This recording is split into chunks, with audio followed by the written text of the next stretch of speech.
Welcome to another little intro ramble. This was a really fun episode. It was my first time handling more than one person in an interview. Felt a little like Graham Norton, but without the charm. Uh, it was really enjoyable. I've known Christina for a long time because she plays bass with me, and haven't known the other two guys that well, honestly. But other than in passing at shows and saying hello, and I've been fans musically of them for a long time. No jokes in this intro, other than the Graham Norton one. So I hope you enjoy this, and this is Your Worst Song with Alex Southey. That is my name. Just kidding, it's Jessica Lang.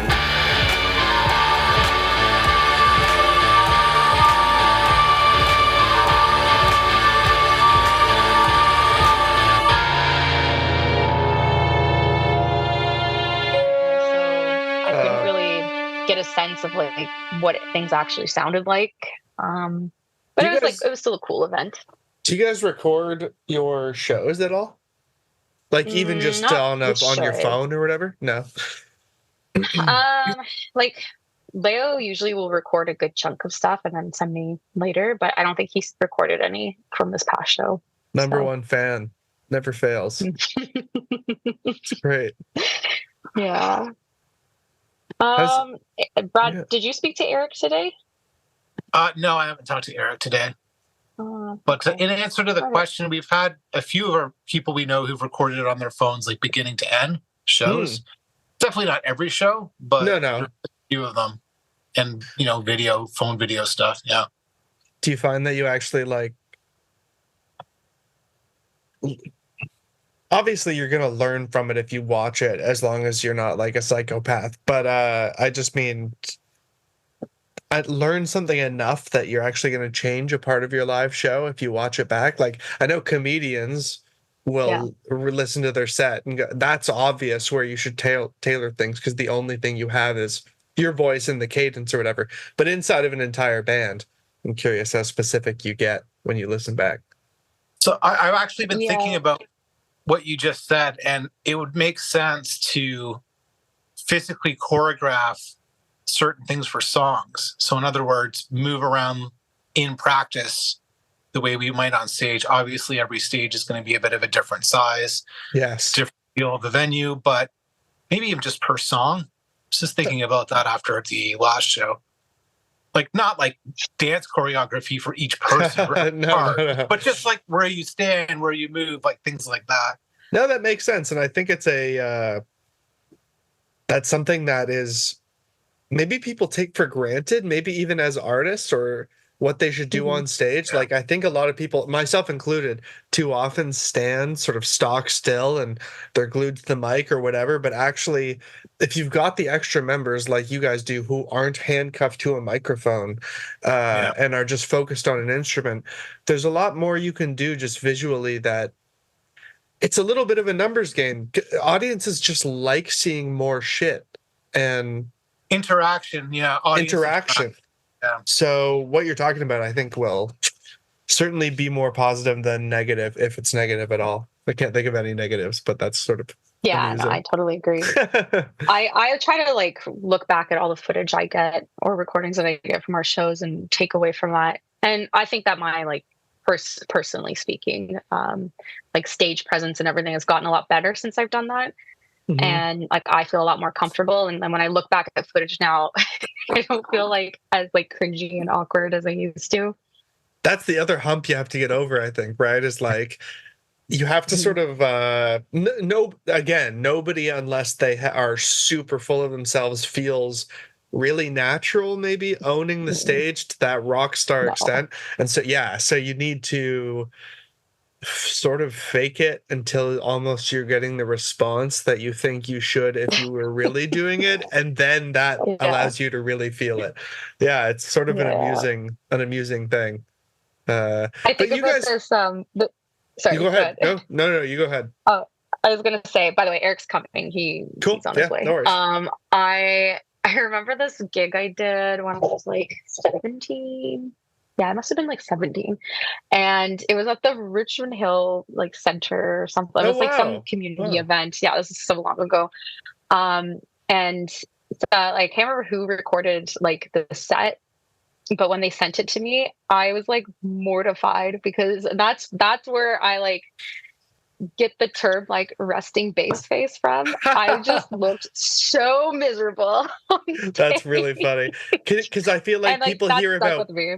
people hear about bass face or maybe just guitar face or whatever, and or shred face, and it's like it's different from resting bass face, if I'm not mistaken. Can you explain resting bass face? Well, there's people will interpret it differently. So some people say like resting bass face is like just like bass face that doesn't go away. For me, I think it's like resting bitch face when you look angry, but it's while you're playing bass. So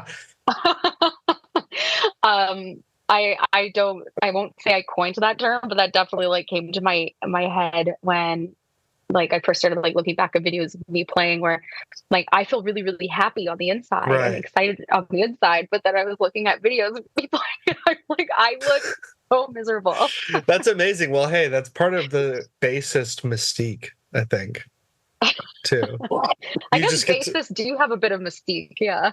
yeah, it's sort of your I'm just realizing this now, but most bassists don't do vocals, so it's Mm-mm. you're almost forced into a strong silent type thing Yeah, it's a very in the passive role. well, it can be, and then so Jess's episode 3, if everything goes according to schedule, Jess Ravita, and she's the Mhm, opposite of a passive bass player, in my opinion. We talked about how mhm, active she is, and you're a little bit like that too. You definitely like to mhm. move around, and you're not just like a shadow there that you realize afterward. Oh yeah, there is bass hanging all of that underneath. You're more of the ilk where you're part of the show, you know? Mhm. Yeah, I try to have fun on stage. I think that's important. Yeah, definitely. Mhm. Oh, good. Sorry. So Eric, Okay. Awesome. How's it going? Good. Good. If I turn out choppy, let me know. I apparently have an unstable connection. Right now, you're coming in smoother than the Okay, rest of us by far. It's fantastic. You sound great. like an Apologies audiobook. for my late entrance. Sorry No, about no, that. no worries. You have the late entrance, but you have the best background. For but you don't the, like my jacket. I love your jacket. I love how blurry it is I because guess you're doing the thing where I you only keep yourself in focus. well, hold on. I can now you can see my door. You can see my jacket. Love the blinds. She's crushing my it. the shoe horn or whatever. Amazing. Well, thank you guys for coming. I appreciate it a lot. Obviously, I'm a huge fan of your band, and I've seen multiple shows. One show stands out, but I'm not even going to say it, and because I'm curious what you're going to say for some of my other questions going forward. But maybe we can just start with each of your names and what you play. Sorry to bug you, Alex. I'm Yeah. getting like I can barely hear you guys. I may turn off my video and see if that Oh helps. yeah, that could be that could help. Sure. Yeah. No worries. It's just that that's all I'm getting. That's okay. That's okay. I Can you hear me apologize. now? Here. Just move Okay. closer to your router, man. We Yeah. don't need the I'm background. literally like 10 feet from my router in my basement. Oh. Can you hear us That's okay. now? Is it a little bit better? Is it better? You know what, you guys carry on, and I will join probably with my phone and see if that's any better. Yeah. Okay, you guys. No worries. Yeah. Okay, well, we lost one of us, I guess, for now. But the remaining folks, would you like to introduce yourselves in the band and maybe just I would be curious to hear what both of you think the genre is or genres of the band is. So go for it. Okay, I'll go first. So I am Christina Duray. Some people call me Christina Dare. Some people call me Chris. And I'm bass player and background vocalist for Cold Water Captains. And how would you describe our genre? Okay, the best way I could put it, I mean, I think alt rock is a bit of a catch-all, and we can easily fit under there. But whenever we're writing a song, I know it's a Cold Weather Captain song when we're writing, and we say it sounds like 3 different songs. So that's not really a genre, but whenever like we were trying to write a song and we're like, that sounds like this band, and then this band, and this band. When once we hit 3, we know that we've like hit our typical formula in terms of writing.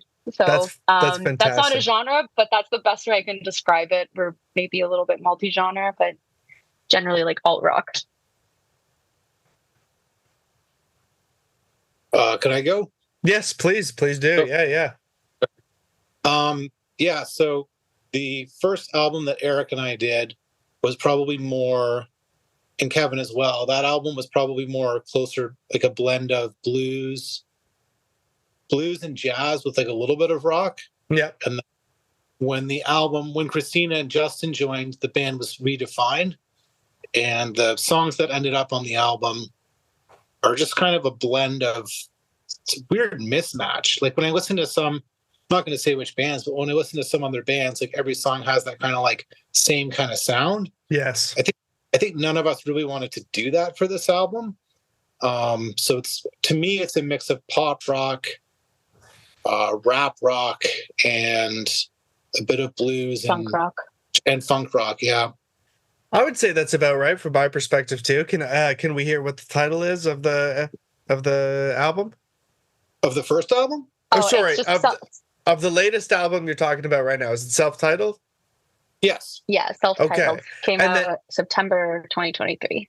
Okay, that's what I thought. It was fall of last year, and I am curious though about the earlier version of Cold Weather Captain. So tell me about the first release. So that was me, myself, and Eric and Kevin did that together. Eric and I, we've been performing for a while instrumentally at a cocktail bar. Okay. Is this all in Toronto or? Yeah. Okay. So yeah. The famous last words off of Pacific, kind of where Pacific goes into, I think it's Dundas. I've heard of that bar. Yeah. So that bar is not a venue place. Like it doesn't have a stage that's there. Eric had emailed them and we'd started playing there in 2018. So Eric and I had a ton of stuff we'd been playing. And then I was like, well, it sounds good. Let's just try to go out. So I'd say we were doing about 2 to 4 45-minute sets there when we were playing there once a month, which was steady until COVID. So we were sort of jamming like 30 to 40, not 40, but like 10 to 15 to 20 minutes on one song sometimes. Oh, wow. Wow. Yeah, like really stretching them out. Would they be original songs when you played them live? Or, yeah. Okay, yeah. Which is interesting because most of the time when people do 3 45-minute sets, it's only covers. Exactly right. That's what I'm very curious about. Like, so they let you just do your original stuff and stretch it out that way. That's very unique. Well, it blended really well because we had our volume to the point where the crowd could talk with each other and sort of be, I don't know if passive is the right word, but the crowd could sort of let the music blend into the atmosphere and enjoy themselves. And then we would take, a break after 45 minutes and then do it again and then take a break after 45 minutes. But we never did any covers there or felt pressured to do any covers, which was interesting. So that went on for a long time. We did the album in the end of 2019. So December of 2019. There you are. Didn't see Yes. Yeah. I was cutting it off to try and see if the connection was any better or any worse, and it made no difference. So hello. I'm finally back. Yes. Thank you. Oh, beauty. Okay, great. All right. Well, we've got everybody back. So sorry, man. Continue. Anyway, so yeah, 2019, we were recording. I can't remember the name of the studio. Eric might remember. But we recorded, and we did not use a click track for any song. No click tracks. We had most of the songs written, but they were not perfected, or we didn't know exactly how they would start and finish. Trying out multiple guitars, multiple pedals, and I think I used the same amp for the whole album for myself, which was just a Princeton. Not because I think it's the greatest amp anyone could possibly use. It just took pedals really well. I know exactly what you mean. Sometimes you need to sort of prioritize a versatile thing as opposed to maybe the most expensive or the best thing, supposedly. So you'll have to. That took a long time to mix and master. That's a question that you'd have to give to Eric. but it was a lot of. I don't think it was out until June 21st of 2021. Okay. After being in December of 2019. But ask Eric; he would know a little more. Okay. Well, I mean, now that everybody's here, why, other than the obvious, which is the pandemic, and maybe it is just the obvious, why the long gestation period for between the recording and the releasing of it? Was it the pandemic? Was that the big thing? And otherwise you would have done it in 2020? And it was the pandemic, and there's no click track, and he was doing extra. So the arrangements weren't finalized. We'd have 14 guitar tracks, and you'd have to, fit them all together where they went for each song. I don't understand the issue with the click track thing, because you guys are, if you're jamming around certain songs, inevitably you can't have a click track because it's going to change tempo in a way you don't necessarily anticipate, right? So why was that an issue? It wasn't an issue. I think we just didn't. So yes, Eric. We can hear you at the moment. I'll for jump it. in. Yeah. So okay,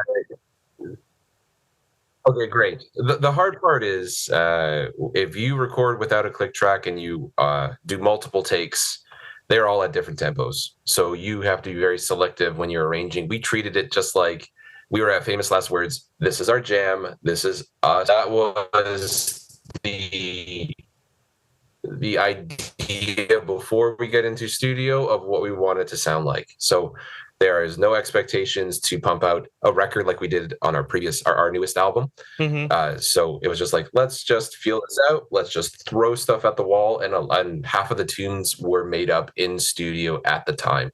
And that was the fun part about it, right? So, there's no structure at all. It's like, whatever you want to make it, that's what it is. And that took a little bit of extra time to really, tighten up the rhythm section, tighten up instrumentation, and pull from all the stuff that we recorded in 2 days.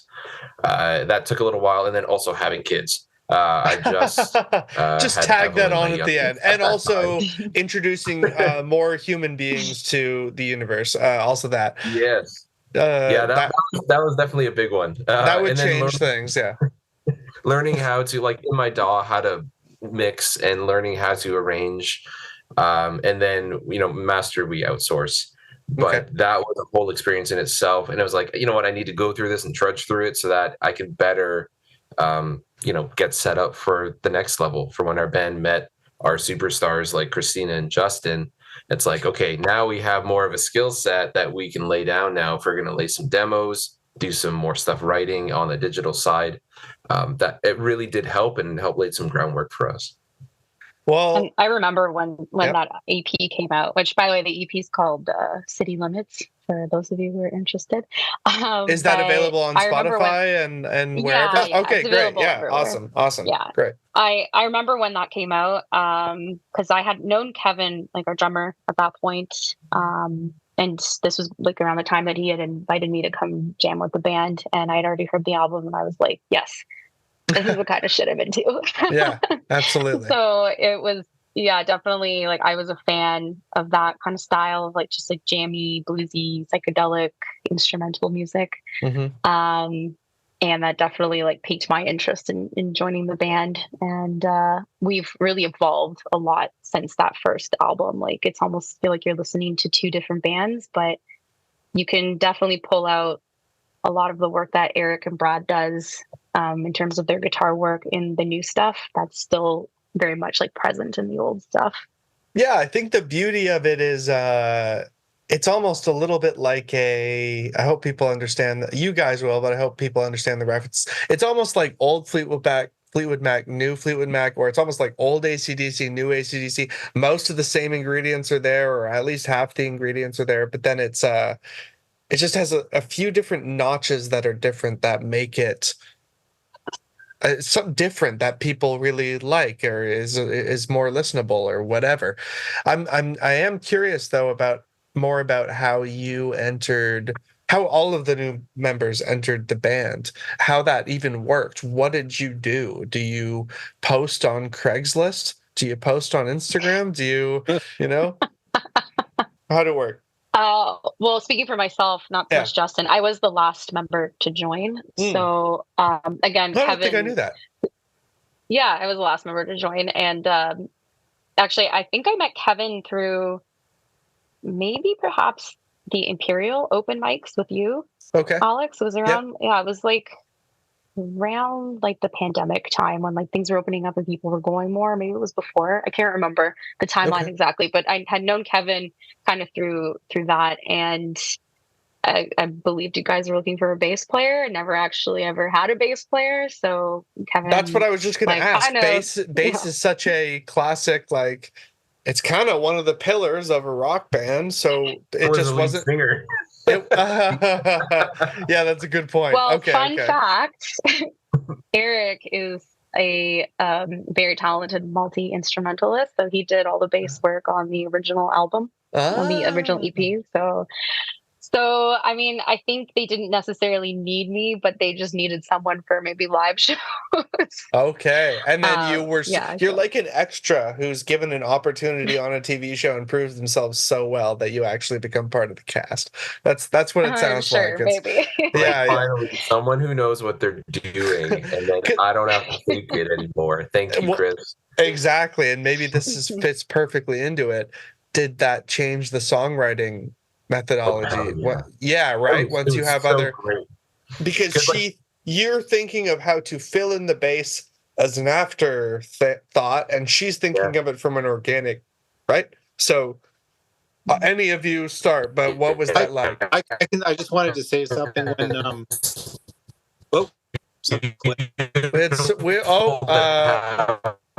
sorry, man. We're oh boy, sounds like death. Oh, Brad, why don't you go ahead? Okay. So when we didn't really have, it's confusing to explain, but we never had formal bass auditions for bass players for our band or for singers.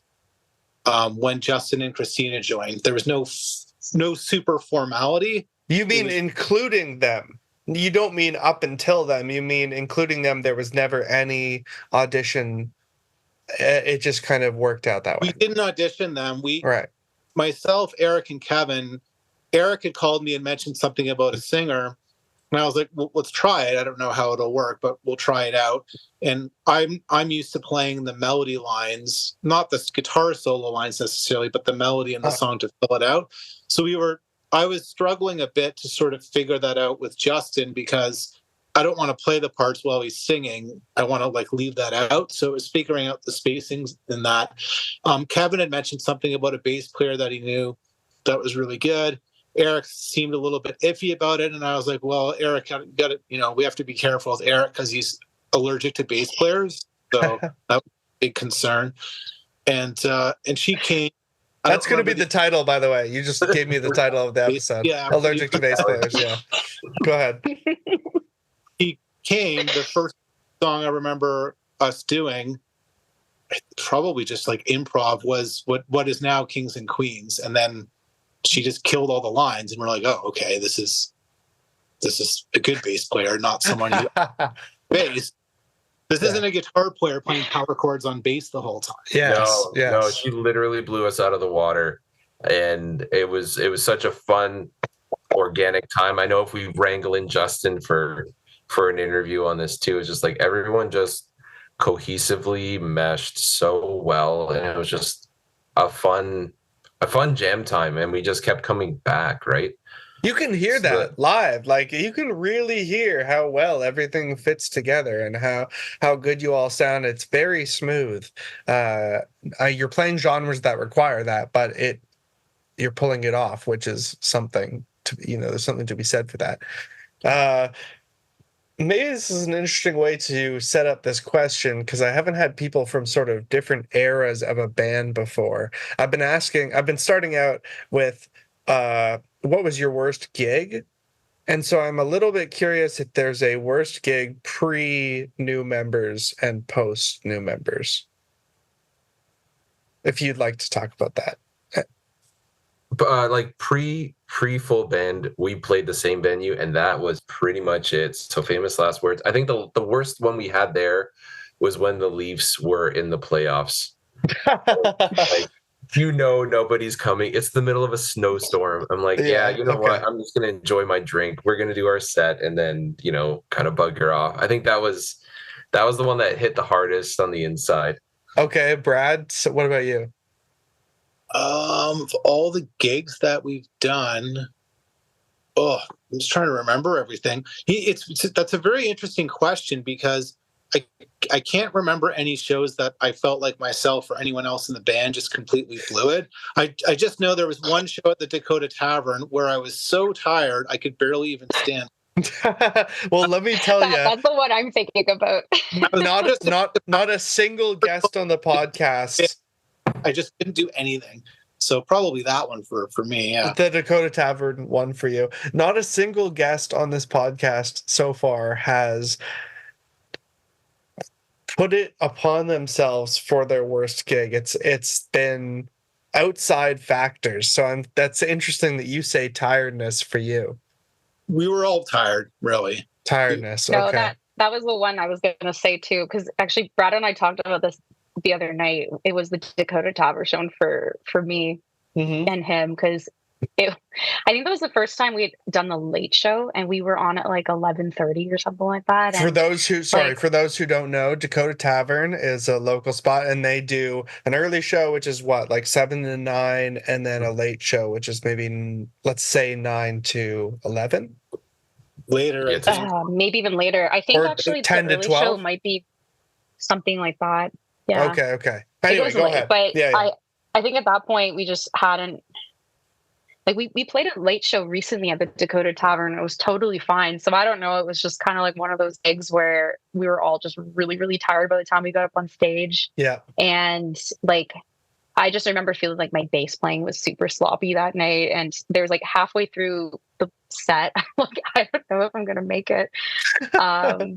And I don't think there was anything in particular that happened that day or that night before that made me so tired. But like the fact that Brad says that he was also tired, like I felt that. And I think we also may have felt it up on stage together. There definitely was like a big lull in energy. And if you've been to our shows, you'll know that like energy is kind of something we try our best to bring. Yeah. So that for me was definitely the worst and the standout in my head. Okay. What about you, Alex? Sorry? Can I throw it back at you? Back at me? Yeah, One of your toughest gigs. Sure, yeah. One of my toughest gigs. That's a good question.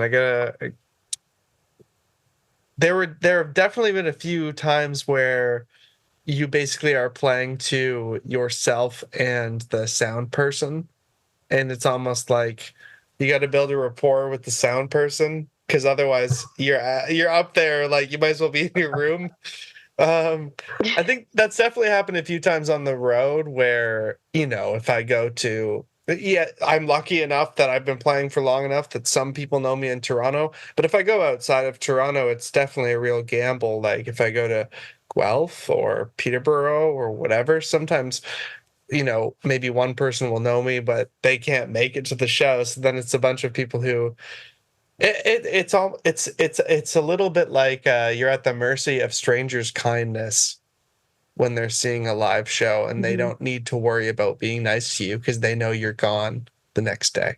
So I guess it can be any of those shows where you're playing to very few people, but I'm pretty lucky. I don't think I've had too many where it was nobody or it was one person, and the one person who was there was really mean to me or anything. I was lucky about that. No psychopaths yet.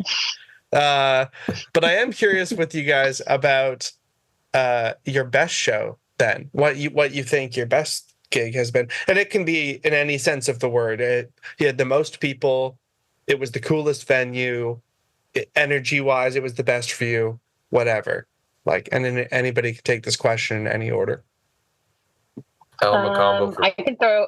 That's the obvious answer. Yeah. Yeah. Yeah, I think the Elmo definitely stands out in my mind because that, like, we basically, between us, the Boneheads, and the Pacifiers, packed the house. That was such a cool playing show. I'm gonna be a little fan person and say I was there for that show. Go ahead. Yeah, it was just exciting, like us and those two other bands, being able to have so many people come to such a legendary venue. Then the stage is awesome, the sound is awesome. The staff there treated us like royalty. It was just like a great experience, like top to bottom. But aside from that one, because that was a party, all of our like closest friends and family came to support us with that was the release such of a our cool albums. gig. That was great. That was just like a culmination of everything you guys worked for. It was a huge party there. It was great. Yeah, it was a great celebration. But then it's easy to kind of forget about some of like the other smaller shows that we've done before even that show and since. And for me, we've said this before as a band too, one of our best shows, and it still stands in my mind, is our first show as a full band in this lineup together at Canadian Music Week at the Rivoli in 2022. Was that when we played? So it was 2 years ago, 3 years ago. Yeah, I think that's right. So we played at the Rivoli, and it was another situation where it was our first time playing in this lineup. So we had a lot of like friends and family come out to support us, and Canadian Music Week tends to draw a pretty good crowd already. So the crowd was great. We opened for Harmonies and Texas King, and they're phenomenal bands. So it was a great lineup. And also just us finally having spent months and months and months together, getting new music together and figuring out how we're going to work as this new lineup as a band. Kind of all that coming together and pulling it off, was a really good feeling, at least for me. I can't speak for everyone, but I do know that we have talked about this as a band that has stood as one of our best shows and maybe set the bar as a band of as to what we wanted to continue doing for our live shows. Okay. Chris, it was like getting your first hit of like live music cocaine as a band, right? It's like, oh my God, this is amazing. And then the other bands after us were amazing too. The crowd was pumping. It was like, oh, I get this. This is fun. We should do more of this, right? And mine was the Garrison. So, fast forward a year after another Canadian Music Week, we were there and we opened for The Damn Truth. And they're a legit rock band, and they travel Europe and Canada all the time.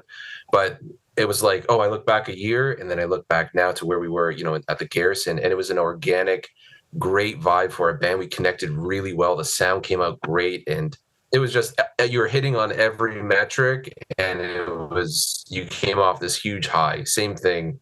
And El Macombo that's a special one. I agree. But as a show, yeah, mine was the Garrison. That's good to know. Okay, Brad.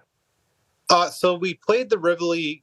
I can't remember the last time we did it. It was like probably 4 to 6 weeks ago, month ago. Like a month ago, yeah.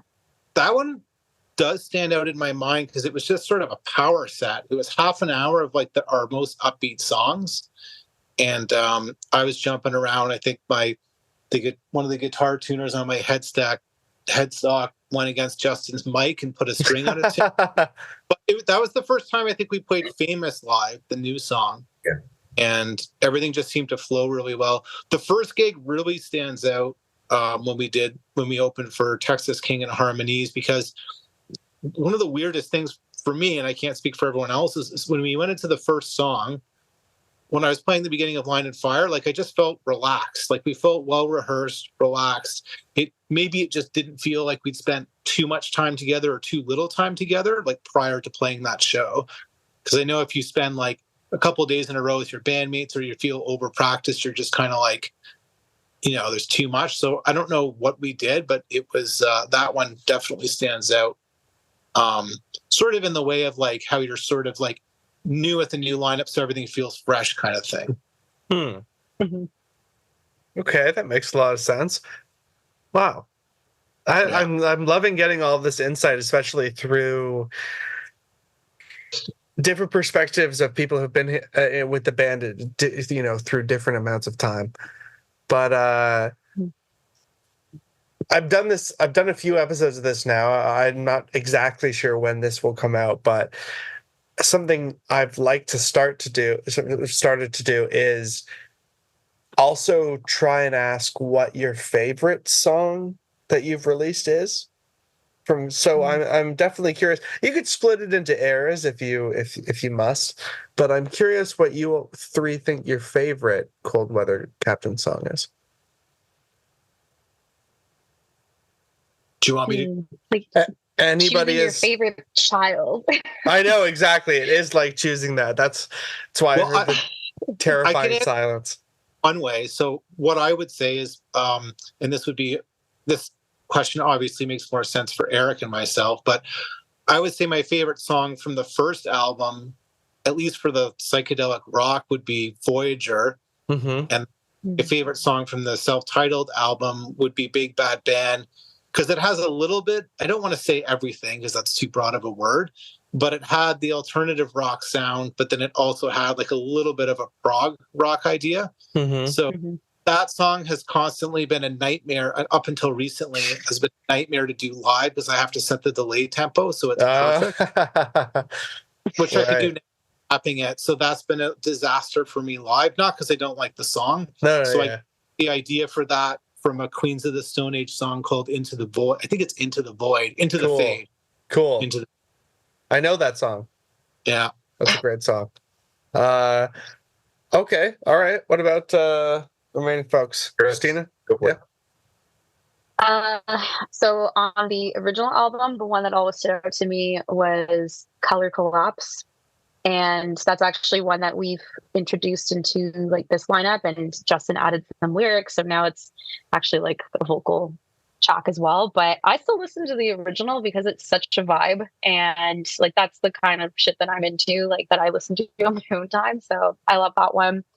And then on the new album, it's hard for me to choose. Big Bad Band is definitely like a strong contender, mainly because it's very, very bass forward. So I'm a little biased.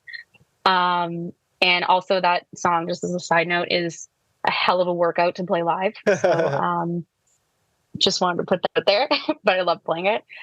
And the other song that whenever people ask me this question, is probably Line of Fire.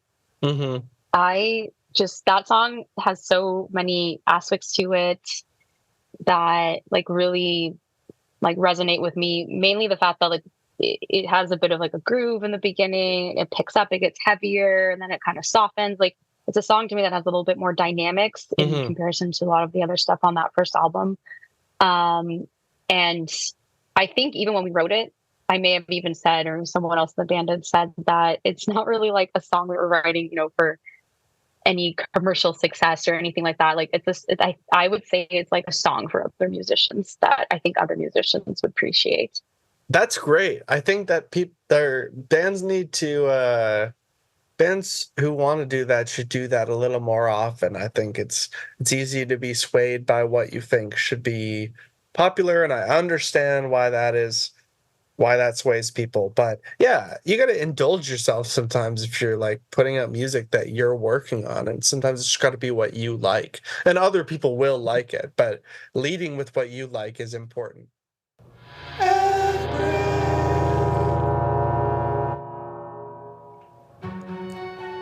Dateline knows we're big fans of that program over here, and for that reason they've given us another inside scoop.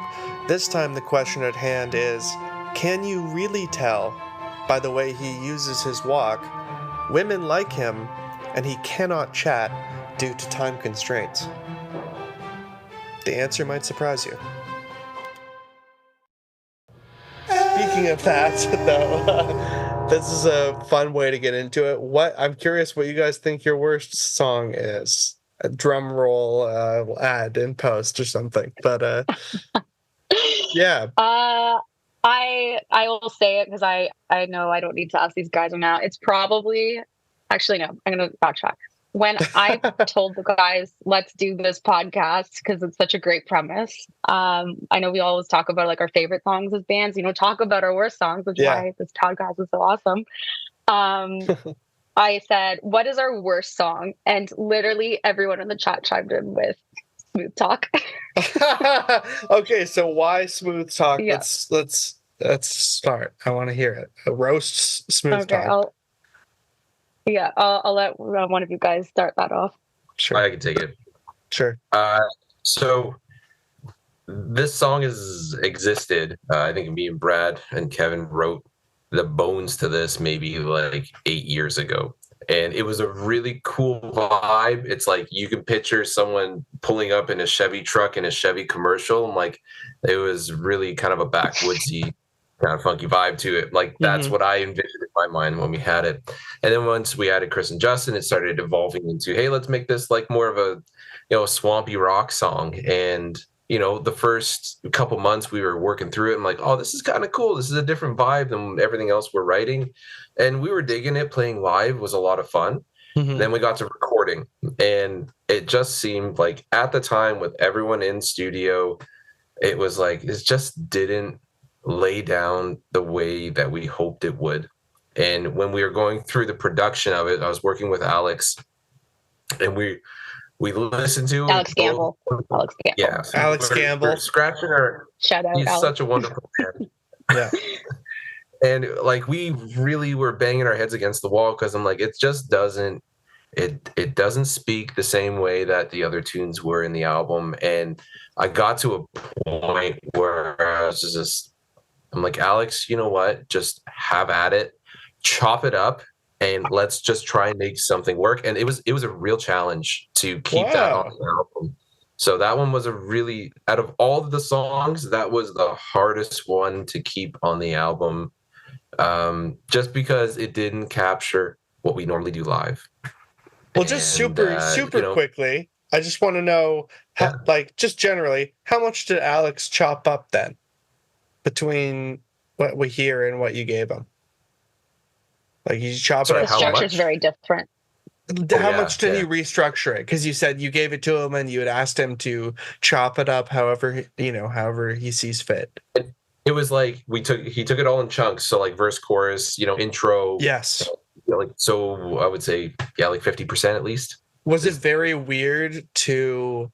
Yes. You build the song and you know what the chorus is and what the verse is and da da da, but then he reorganizes it and he goes. You sometimes get a song back and you go, oh, okay. So he thinks the verse melody actually is sort of more of a chorus. Is that what happened? Yeah, everyone was, when they're listening to it back, they were expecting it to go somewhere that we've always done live, and like it throws everyone off, right? Like interesting. It's such a mind tease. So actually, another fun fact. We haven't played that song live since our release show, mainly because we are all so messed up about this song now because of the album version versus how we remembered playing it, and now the two have kind of like melded together, and whenever we've attempted to play it in rehearsal now, we just kind of abandon it. Wow. So. There's just no hope for it at present, eh? Oh. Hopefully we'll bring it back. I do remember playing it at shows and feeling really good about it on stage, but it's just so funny how like sometimes production can really mess with your head. So does that mean, Christina, that is your choice as well? Oh yeah, 100%. That song, when we first started playing, like when we first started writing, arranging it, putting it together, it did have a really, really cool vibe. It certainly was one of the songs that didn't really match with a lot of our other songs when we played them. And when we would get down to writing set lists, it always was kind of one of the songs where it'd be like, do we want to include this one? Do people even like it? Do we even like it?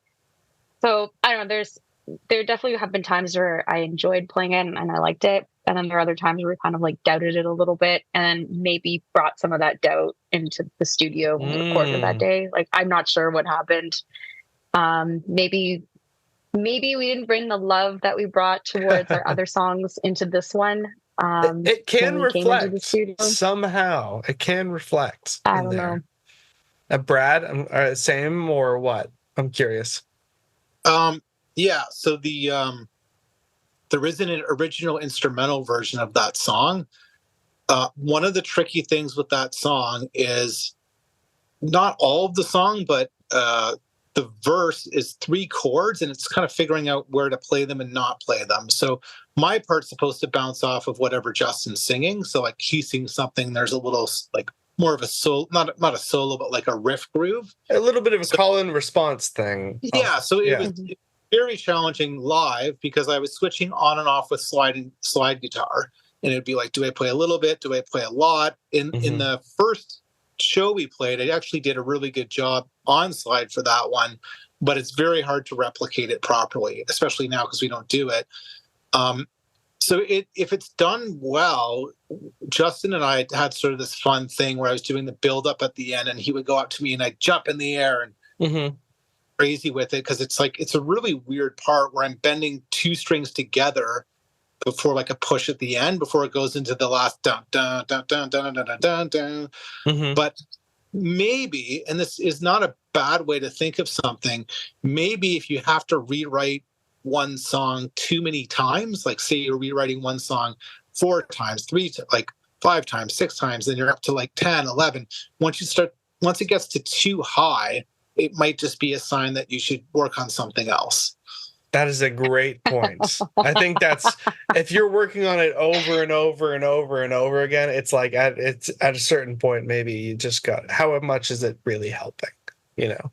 I also do want to throw it out there that we're not throwing shade at Alex Gamble at all. Alex, you did not botch our song. Do not worry. This is strictly us. You did the best. You did better than we could all do.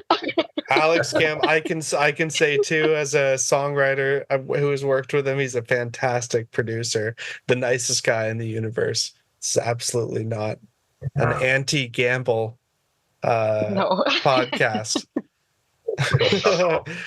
So okay, so it sounds like that's everybody's worst song for sure, 100%, which is interesting because I've had a few other people flip-flop, I guess, but it sounds like, for a lot of you it was just did you text about it or anything, or did you all just come to it individually?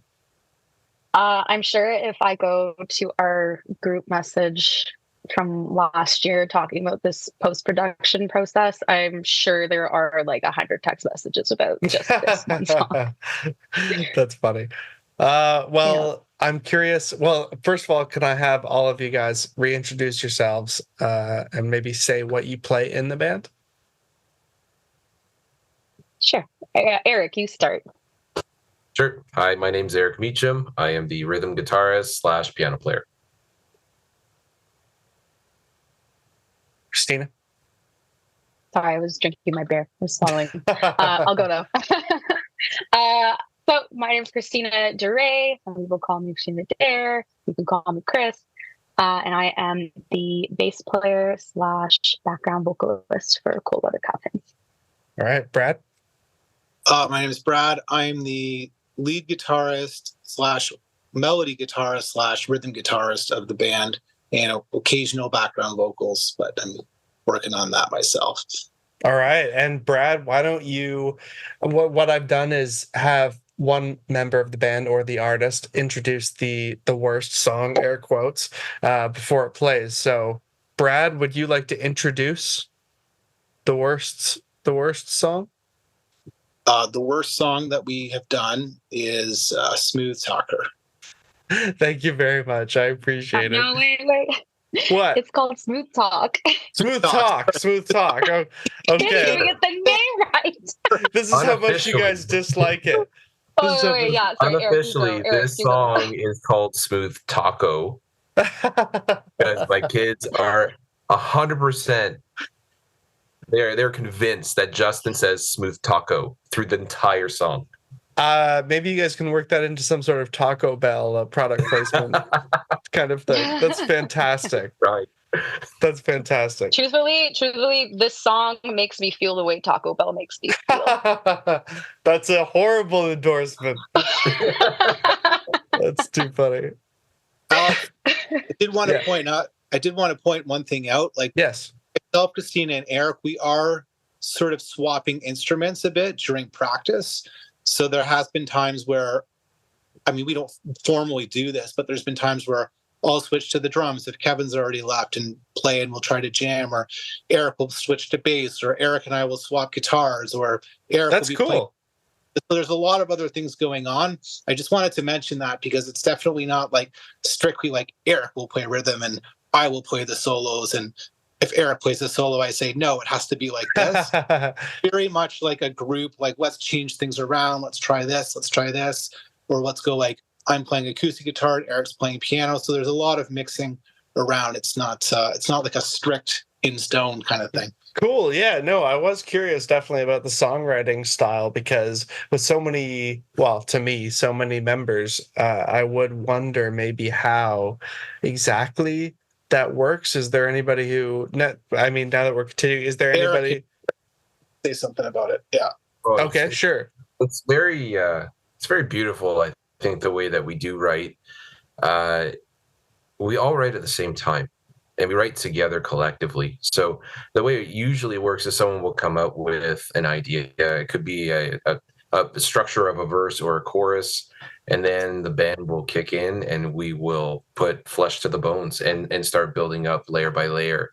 And, I love watching Justin whenever we're coming up with something, because he has such good, I don't know what to call it, good bedside manner as a singer, right? Because he will let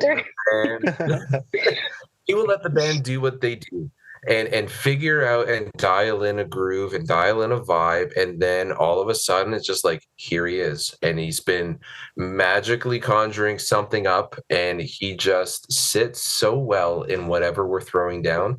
And then it's a matter of, how do we carve out some of the stuff that we're doing to make more space for Justin? How do we make things more deliberate? And then go the layers and nights of grueling fine tuning that I'm sure you're used to doing, Alex. It can be fun. It can be very exhausting as a band to go through all the refining processes for songs. It's sort of rewarding. It's as rewarding as it is tiring, I would say. Okay, well, Christina, you had the little note for Brad, so why don't you lead us out then on this again? So why don't you say your worst song, the band name, and thanks. I need to backtrack. It actually is Smooth Talker. Sure. What's up? But yeah, do you want me to just say it? Yeah. No, that's fine. Go ahead. Okay. Yeah. Brad said Smooth Talker. I correctly said Smooth Talk. It's actually Smooth Talker. So our worst song is Smooth Talker. Oh, so he was right. Also known as Smooth Taco. Yeah, I had to look it up because this was a point of discussion when we were choosing the titles for the track. Oh my goodness. Make sense. I got the drama at the very end of the episode. I messed it up. Wow. Okay, Smooth Talker by Cold Weather Captain.